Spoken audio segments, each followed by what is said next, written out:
This website here is one that we're going to refer to a lot over the next couple of weeks. It is called Board Game Geek, BGG is what we see. And what's really cool about Board Game Geek is it's your one stop for things about all things board games. It's got blogs about stuff, it's got ratings about games, it's got news about games, it has built-in ways for you to get links to go buy certain games on different sites. It gives you Amazon links, eBay links, other things like that. But what we are going to use it a lot for, and let me just scroll through just so show you, it's got a lot of different reviews, blogs, and stuff. What we're going to use it the most for, though, is the profile about games themselves. So what I'm going to do first, actually, is log into my Board Game Geek. Because what else you can do is keep your collection, keep track of your collection. So, for instance, I can pull up my collection. And so all of my games, I've got them listed here. And so I'm able to have them in one place and pull things up. So let me go pull up one of my favorites to show you what the page looks like. And so every board game that you can imagine, I promise, has a Board Game Geek page. Even the basic ones, Monopoly, The Game of Life, they have them too. But on here is all of the information about the game that you could ever ask for. It's got a picture of the box. It's got the rating, so that is out of a 1 to 10 rating, people that rate the game, and so a 7.3 is pretty good. The top gives you your rank, so you've got the overall out of all of the games, and then if it has a certain category, how it ranks there. So 400 overall is pretty good, because there are literally thousands of games here. Year of publication, a brief overview of what the game is, gives you the number of players it can accommodate, a rough playing time, age, and then weight. So this is a really important metric that we're going to talk about a lot in here. Weight refers to the heaviness of the game in a how complicated it is to learn and play it kind of sense. And so when I say a heavier game, I don't mean physically heavy, although sometimes it does correspond that way, because physically heavy usually means there's more pieces, and the more pieces means the game more complicated. But when I say a heavier game, I mean that the weight is higher and closer to 5. And so it is more complicated in that it might have a lot of mechanics going on, or a lot of more complicated mechanics. There's just a lot going on. And so those are games that I don't recommend that new players start with. That is a quick way to turn someone's brain off, to make them not want to pay attention, because there's just a lot of information to take in. That's one of the bad reputations that board games get from people. There's the jokes that I see of people recording, and they're like, my eyes glassing over when someone starts explaining a new game.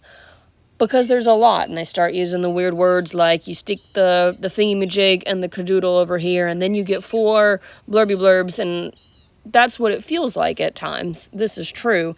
It's because you're playing too heavy of a game. Personal opinion is that I think Catan is too heavy to start with for new players. I think there's a lot going on. But anyways, that's why it's not in Tier 1 for you. So you'll find about 1.66 is on the lower side of games we're playing.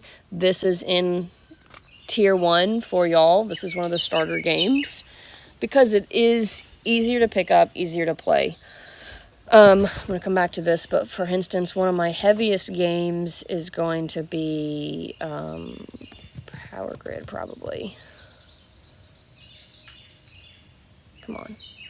Okay, I'm about to go to my collection. It'll load faster, I guess.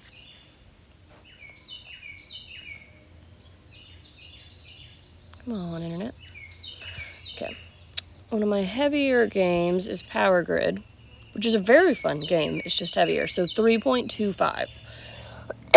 That's one of the heaviest ones I own. Anything higher than 3 is going to be in that Tier 4 for us. It's going to be hopefully one that we can get up to by the end of the week.